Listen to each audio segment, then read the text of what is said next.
Okay, Aquarius, happy Friday. Welcome to your daily focus show.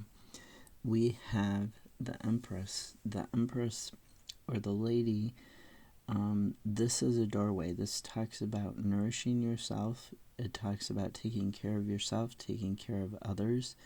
It talks about, motherhood and pregnancy, but also coming into your own in regards to how it is that you nurture yourself, how it is that you secure your abundance and you preserve that love and that healing, that happiness.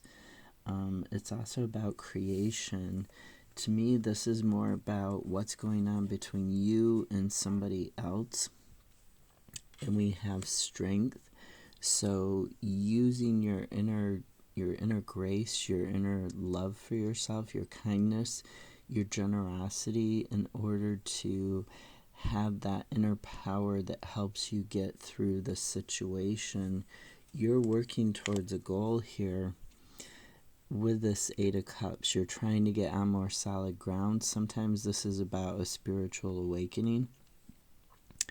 But to me, this is just more about you trying to get on solid ground, not being tempted by short-term goals or short-term satisfactions, and focusing more on the long-term goals. And the Page of Pentacles says that you're learning, you're studying something. You might even get a message about this situation, but you're learning what you can do, what are your options. You're trying to figure this out so you can get on more solid ground. We've got Judgment here. Judgment talks about letting go of what you don't need anymore, because there is a better place, there is more for you out there. And when you let go of what you don't need anymore, you make room for the stuff that you can bring into your life brand new, right? You make room. If you let go of bad thoughts, you make room for good thoughts. If you let go of something physical, you make room for something new to come into your life that's on the physical plane, okay? Ace of Swords talks about that clarity that you're gaining in this situation. You're going within.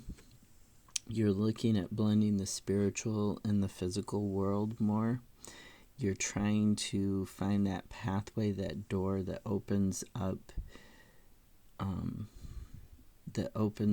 the new path you want to be on, that goal that you're moving towards.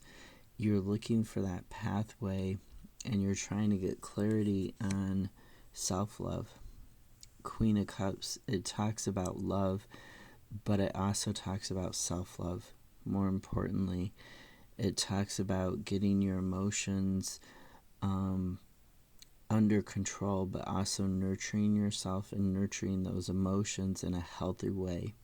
If you were nurturing them in a toxic way, this is telling you to do it in a more healthy way, and that could be what you're giving up with a Judgment and getting clarity on, is how to nurture yourself in a healthier way. This Queen of Cups, it also talks about, dipping your toe in the water a little bit to just see if something works for you or if it doesn't work for you. Not like fully going all the way into the water, just a little bit, okay? Just trying it out. You don't have to fully commit to anything. You can just try stuff out, see how it goes, go in incremental steps, and that could be really helpful to you. You're also going within. You've got that High Priestess and you've got the Hermit. You're also going within with the Hermit and looking for your path, trying to find it, re-examining what it is that you really want deep down, listening to your intuition, listening to that inner guidance to seek that path that's yours, and being loyal to yourself once you get on that path again. This Nine of Pentacles, it talks about self-sufficiency, It can talk about being called to do entrepreneurship or like work from home or freelance work. It's really about self-sufficiency, and it's about what you consider to be having the good life. You're almost to the end of this cycle, and this is telling you to look around and see if you've achieved what you actually wanted. Especially with a hermit there, are you still on the path that you want to be on?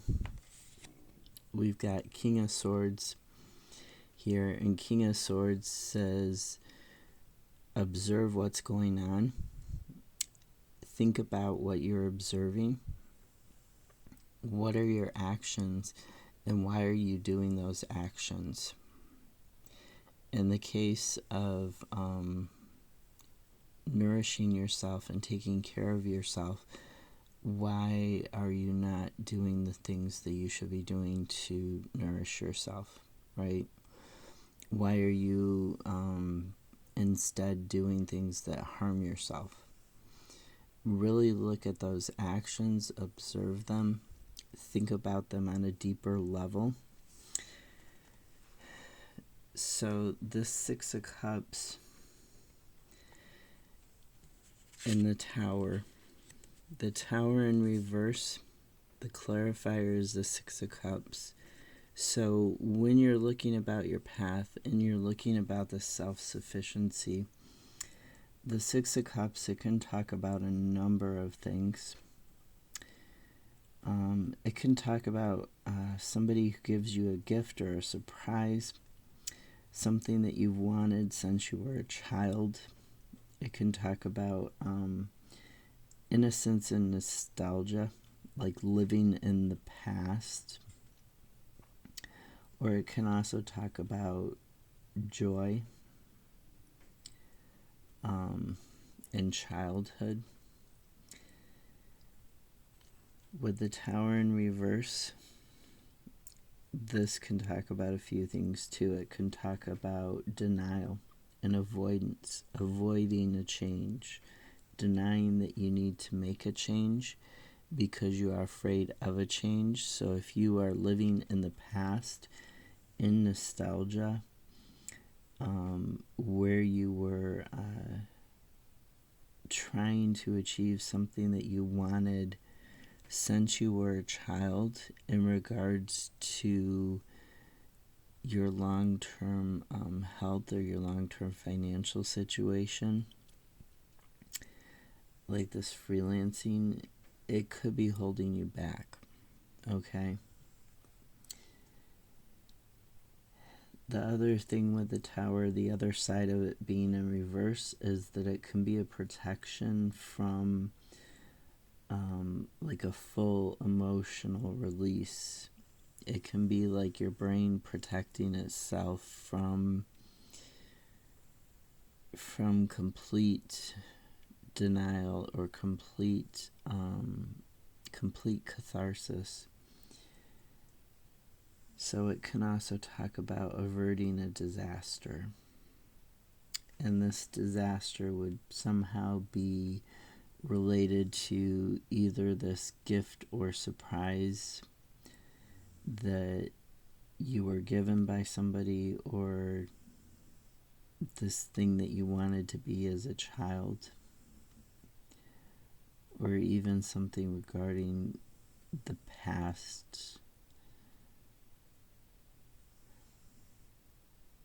in terms of your childhood. There's something. The Tower in reverse isn't all bad, but a lot of times it indicates not doing stuff because you're afraid, or you're avoiding doing stuff. You're getting yourself stuck on purpose.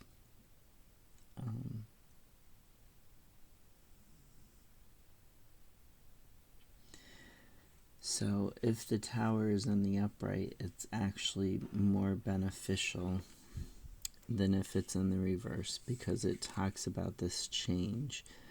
So whatever this nostalgia, this gift, this thing that you wanted to be since your childhood, or this thing having to do with your childhood and living in the past. Really observe it. Really think about it. Think about your behavior and your actions and how that's affecting your ability to be self-sufficient, how it's affecting your ability to have the life that you actually want, to have the self-love and the nurturing that you want. Have a great Friday. Bye.